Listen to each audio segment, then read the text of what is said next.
আচ্ছা, তাহলে আমরা এখানে আলোচনা করব বাজার সম্পর্কে, অর্থাৎ বাজার চ্যাপ্টারটা নিয়ে আমরা এখন আলোচনা করব। বাজার চ্যাপ্টারটা হচ্ছে চতুর্থ অধ্যায়ে আছে, অর্থনীতি প্রথম পত্রের। তো বাজারের মধ্যে মূলত আমাদের দুই ধরনের অঙ্ক করতে হবে। একটা হলো একচেটিয়া বাজার সম্পর্কে, আরেকটা হলো পূর্ণ প্রতিযোগিতামূলক বাজার সম্পর্কে।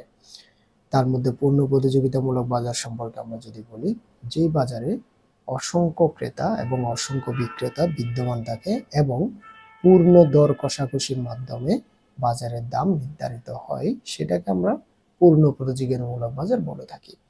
আর একচেটিয়া বাজার হলো যে বাজারে একজন মাত্র বিক্রেতা থাকবে কিন্তু ক্রেতা অসংখ্য থাকবে, অর্থাৎ বাজারের দাম নির্ধারণ করবে একমাত্র বিক্রেতাই। বাজারের দামটা বিক্রেতার হাতে থাকবে। বিক্রেতা যে দামে পণ্যটা বিক্রি করতে চাইবে, ক্রেতাকে সেই দামে পণ্যটা কিনতে হবে। সেটাকে বলে থাকি আমরা একচেটিয়া বাজার, অর্থাৎ তিনি একচেটিয়া ভাবে দামটা নির্ধারণ করে থাকেন। তাহলে আমরা এখন যেটা নিয়ে আলোচনা করতে যাচ্ছি সেটা হলো আমাদের একচেটিয়া বাজার। একচেটিয়া বাজারে এবং পূর্ণ প্রতিযোগিতামূলক বাজারে তিনটি অবস্থায় ভারসাম্য নির্ধারণ করা হয়। একটাকে বলে থাকি আমরা অস্বাভাবিক মুনাফা,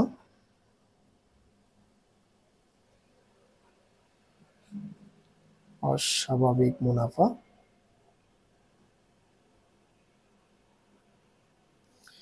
এবং আরেকটাকে বলে থাকি আমরা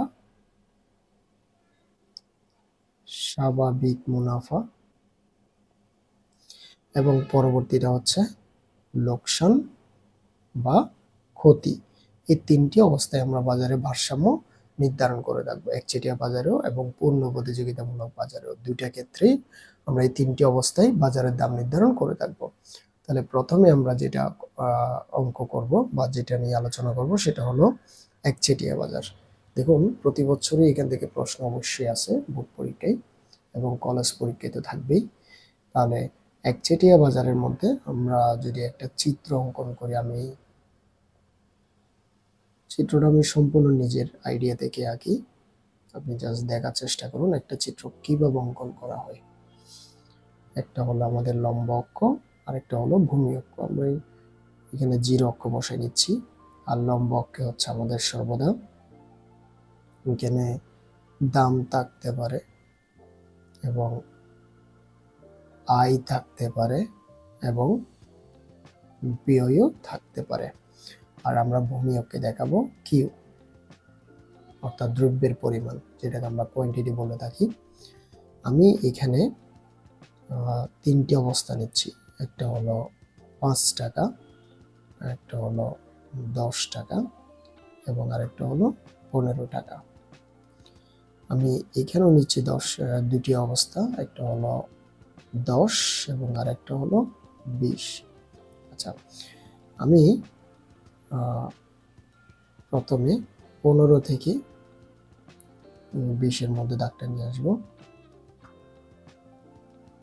এবং অপরটি দাগ দিব আমি 20 থেকে। দেখুন, তাহলে আমার এখানে আমি এই জায়গা থেকে একটা দাগ অঙ্কন করি। আমার এটা হচ্ছে এ আর রেখা, অর্থাৎ এভারেজ রেভিনিউ, যেটাকে আমরা বলে থাকি গড় আয়। আরেকটা রেখা আমি অঙ্কন করব যেটা এটাকে ছেদ করতে পারে আবার নাও করতে পারে, যেটাকে আমি এমআর রেখা বলে থাকবো। আচ্ছা, তারপর এই জায়গা থেকে আমি একটা রেখা তুলে দিব, সেটাকে বলে থাকবো আমি এসি রেখা, মানে এভারেজ কস্ট, অর্থাৎ গড় ব্যয়। এবং আরেকটা রেখা আমি এখান থেকে তুলবো, সেটা হলো এ আর রেখাকে ছেদ করবে, সেটা হলো আমার জন্য এমসি রেখা। যেই বিন্দুতে আমার এ আর রেখা এবং এমসি রেখা ছেদ করেছে আমরা সেটাকে বলে থাকবো ভারসাম্য বিন্দু, অর্থাৎ ই বিন্দু। আর এই বিন্দুটাকে আমি নিজের থেকে দিলাম একটা সি বিন্দু। আপনাকে পরীক্ষায় যে কোনো কিছু দিতে পারে। আচ্ছা, তো এখন আমাদের মেন উদ্দেশ্য হলো আমরা এখান থেকে লাভ বা লোকসান নির্ণয় করব এবং আমরা দেখে থাকব যে আমাদের এটা কি অস্বাভাবিক মুনাফা হয়েছে নাকি স্বাভাবিক মুনাফা হয়েছে নাকি লোকসান হয়েছে। আমরা তিনটা জিনিস চেক করে দেখব। ওকে, তাহলে প্রথমত খেয়াল করুন আপনি,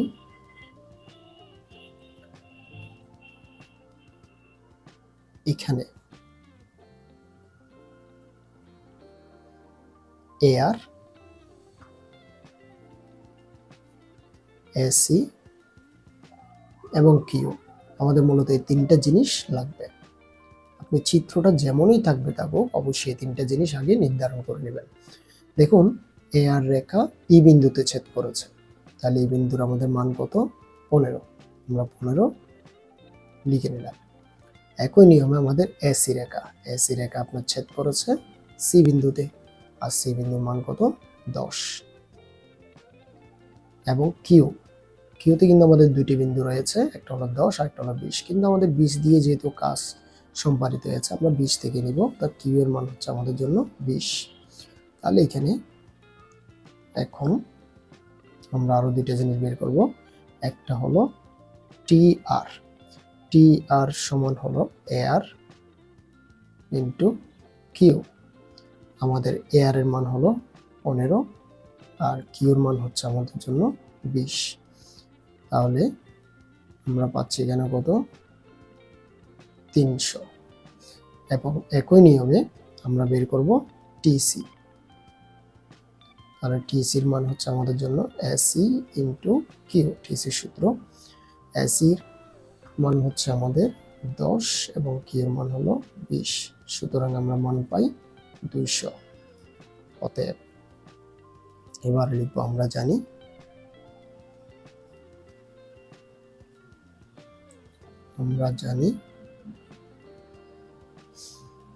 মুনাফা, আর আমরা মুনাফাকে নির্ধারণ করে রাখবো পাই হিসেবে। মুনাফার সূত্র হচ্ছে আমাদের জন্য টিআর মাইনাস টিসি। আমাদের টিআর এর মান আমরা কত পেলাম? আমরা টিআর এর মান পেলাম মূলত 300 এবং টিসির মান পেলাম আমরা 200। অতএব আমরা কত পেলাম? 100 টাকা। আর 1 টাকাও যদি বের হয় সেটাকে বলবেন আপনি হলো অস্বাভাবিক মুনাফা। যদি শূন্য বের হয় তাহলে হবে স্বাভাবিক মুনাফা, আর মাইনাস যদি বের হয় তাহলে হবে লোকসান। যেহেতু আমাদের এখানে টাকা বের হয়েছে, অর্থাৎ ধনাত্মক সংখ্যা বের হয়েছে 100 টাকা, সেজন্য আমরা এটাকে বলবো অস্বাভাবিক মুনাফা। আপনি লিখে দিতে পারেন। সুতরাং ফার্মটি অস্বাভাবিক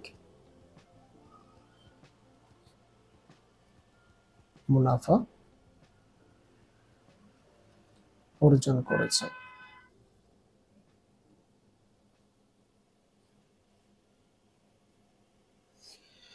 এখন আমি দেখাবো স্বাভাবিক মুনাফা কিভাবে হয়। আচ্ছা, তাহলে খেয়াল করুন স্বাভাবিক মুনাফা কিভাবে অর্জিত হয়। আমার চিত্রটা খেয়াল করুন।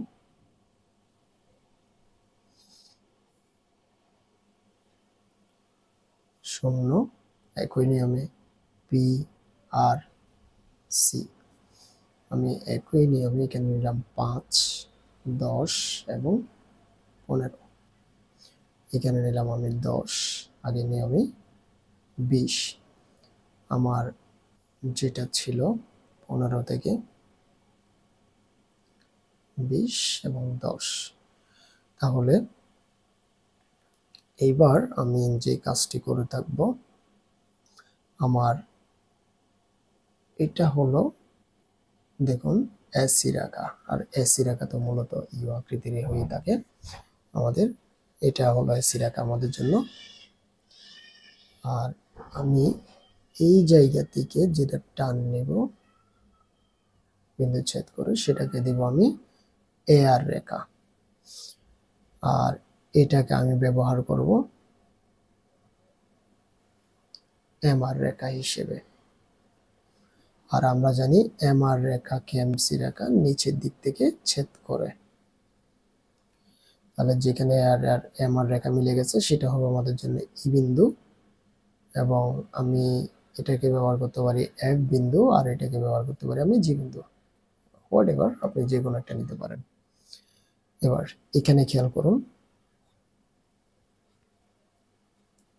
এখানে এসি। এখন এসি আপনার কোন বিন্দু ছেদ করেছে? জি বিন্দু, আর জি বিন্দুর মান হলো কত? 15। এ আর বিন্দু ছেদ করেছে আমাদের এফ বিন্দুর মান হলো 10 এবং আমাদের কিউ বিন্দু ছেদ করেছে হলো 20। তাহলে সুতরাং আমরা এবার দেখে নিব এখন টি আর অর্থাৎ টোটাল রেভিনিউ আমাদের এ আর ইন্টু কিউ। আমাদের এ আর এর মান হলো 10 এবং কিউ এর মান হলো আমাদের জন্য 20। সুতরাং আমরা পাই কত? 200। এবার আসুন টিসি। টিসি হলো আমাদের জন্য এসি ইন্টু কিউ। আমাদের এসির মান হচ্ছে 15 এবং কিউ এর মান হলো 20। সুতরাং আমরা কত পাই? 30। এবার আমরা জানি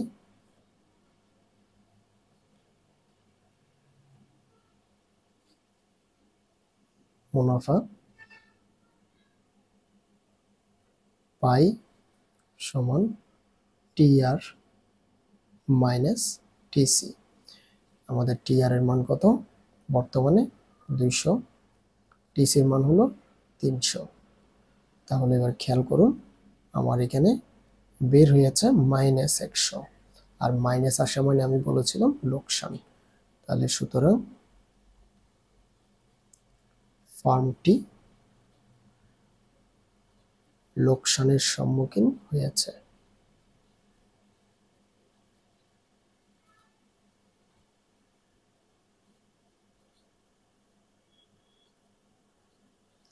আর একটা বিষয় বলে রাখা ভালো যে কোনো ফার্ম যদি লোকসানের সম্মুখীন হয় তাহলে ফার্মটি তাৎক্ষণিকভাবে উৎপাদন কাজ বন্ধ করে দিবে, কারণ সে লোকসান দিয়ে কখনোই ব্যবসা চালিয়ে যাবে না বা উৎপাদন কাজ চালিয়ে যাবে না। এরপরে দেখব আমরা দেখা যাক স্বাভাবিক মুনাফার কাজই করে দেখবো আমরা এখন। দেখুন চিত্রটি এবার খেয়াল করুন। 5, 10 এবং 15। আমার এটা আগের মতোই অ্যাজ ইউজুয়াল সি। এটা হলো আমার জন্য 0 অক্ষ এবং এটা হচ্ছে আমার জন্য কিউ 10 এবং 20। আমি সেম এই জায়গাটাকে রেখা অঙ্কন করে দিচ্ছি, আর আমার এই রেখাটাকে নিলাম আমি এ আর হিসেবে এবং এটাকে নিলাম আমি এম আর হিসেবে। আমরা জানি এম আর রেখাকে এমসি রেখা নিচের দিক থেকে ছেদ করে, আর এসি রেখাটা আমি এই জায়গায় রাখলাম। তাহলে এবার আমার এটা হচ্ছে ই বিন্দু আর এটা হলো আমার এফ বিন্দু। খেয়াল করুন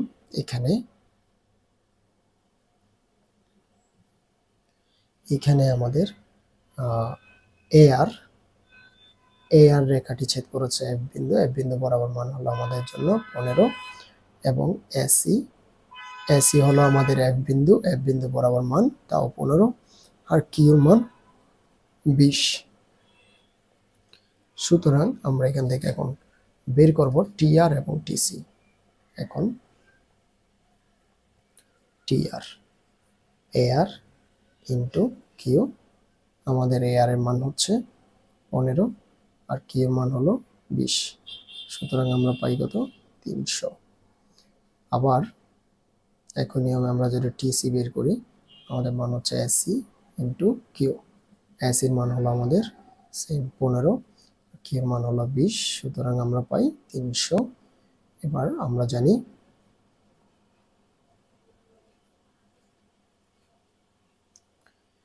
মুনাফা পাই সমান টি আর মাইনাস টিসি। আমাদের টি আর এর মানও 300 এবং টিসির মানও 300, অতএব আমাদের বের হয়েছে 0। সুতরাং আমরা বলতে পারি ফার্মটি স্বাভাবিক মুনাফা অর্জন করেছে।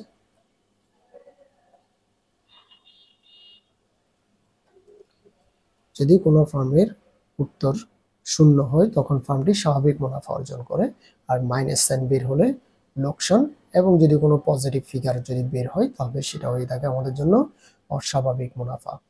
আশা করি এই বেসিকটি বুঝতে পেরেছেন। পরবর্তী ভিডিওগুলোতে অবশ্যই ডিটেলস আরো আলোচনা করা হবে এবং বোর্ড কোয়েশ্চেন আলোচনা করা হবে। ধন্যবাদ।